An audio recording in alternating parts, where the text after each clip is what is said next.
My name is Maralee2, and I am a child advocate, protective mom, and speaker, author of Prosecuted But Not Silenced, Courtroom Reform for Sexually Abused Children. I've been involved in this issue for over 2 decades. Imagine trying to protect your child to find them taken away. This is what is happening in courtrooms all across the country, where good, loving mothers who report abuse of their child are losing custody to the abuser. I receive phone calls every day from women all across the country, from every state in the nation and internationally. These women are good, loving mothers just trying to protect their children. They're receiving gag orders, jail sentences. They're forced into supervised visits with their children, some months, some years. They're depleted financially and emotionally. How can we change what's happening here? This has been going on for over 25 years. The reason I know so much about this is because I am one of those mothers. 20 years ago, I fought in the court system here in Colorado to protect my daughter from sexual abuse. This is a mother's worst nightmare. For God to take your child away can in time be accepted as the will of God.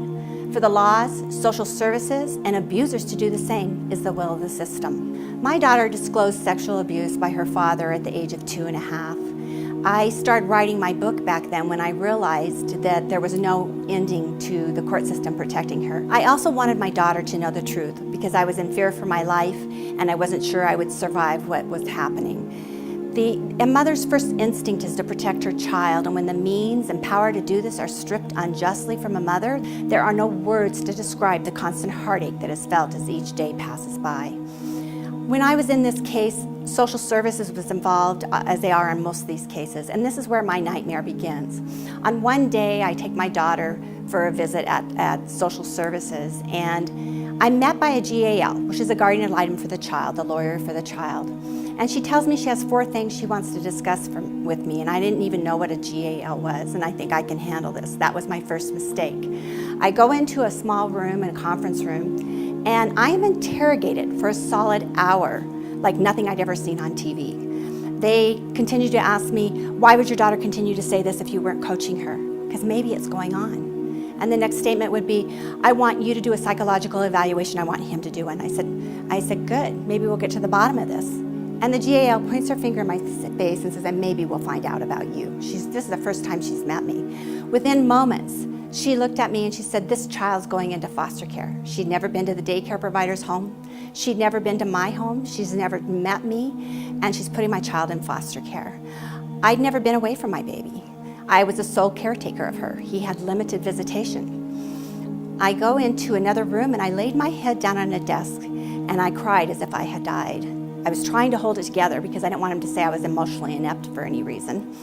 And a social worker comes and taps me on the shoulder real coldly and says, you can go say goodbye to your daughter now. And I got up and I couldn't feel my legs. It was like gray mist around me. And I'm walking out and they go, look at her, she can't handle it. She can't say goodbye to her daughter. And I just kind of put my hand out to the side and I said, oh yes, I can. Because I had to say goodbye to my baby. She had no idea that I wasn't taking her home. Within days, my daughter's in foster care. She's very traumatized. They move her to another foster care home, and she is displaying sexual behaviors. She's waking in the night screaming out, no, daddy, don't, owie, owie, it's bad, 5 and 6 times a night. I had lived this 3 months previously. The foster care parent was exhausted because she was up all night with her and couldn't take care of the rest of the kids the next day, so they decided to move her back into my home. She's back in my home. I have another hearing, and at this hearing, what the courts do is in the best interest of the child, they use that. Who's able to nurture the relationship with the other parent? Obviously, I'm not able to nurture the relationship with the father and child. So the judge states that the father's more able to nurture the relationship with the mother and child than the mother is able to nurture the relationship with the father and child. And that's why a lot of these women lose their children. So I lost custody that day. I was in court for 10 years, but I was in and out for those years for weeks at a time. When I saw how the system was failing, I decided I was not going to stop at anything to protect my child. I went to the governor of Colorado. I was on the children's code here for Colorado for rewriting the laws and to get better codes for children's laws. I started lobbying in Washington, D.C. and had worked with a law firm there that set up my appointments on the Hill. And I would lobby all day and speak with congressmen and senators, and then I'd come home. And I testified before Congress during this time. I testified with 10 other mothers from across the nation with identical cases to mine. It could have been me speaking. At this time, I thought I was all alone in this, and most of us did back in those days. Today, we have the internet and we have all the social media, so these cases are rampant, and you hear about it every single day like I do. In the meantime, while I was fighting all of this, I did have a lot of news coverage on my case. Channel 7 News here in Colorado covered my case for weeks on end, and still, I was not able to get my child back or to protect her. On one of the last court orders or hearings, I had Judge Michael Beda, who sealed the courtroom and wouldn't allow anybody in the courtroom. They actually talked openly about taking the case number off the file so no media could get to my case or find out what was going on.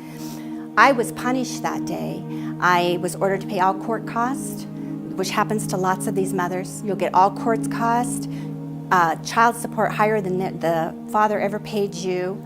You're ordered to pay all attorney's fees, therapist fees, and pretty much they bankrupt you. You've already gone through thousands, but now you're even going through everything you have left.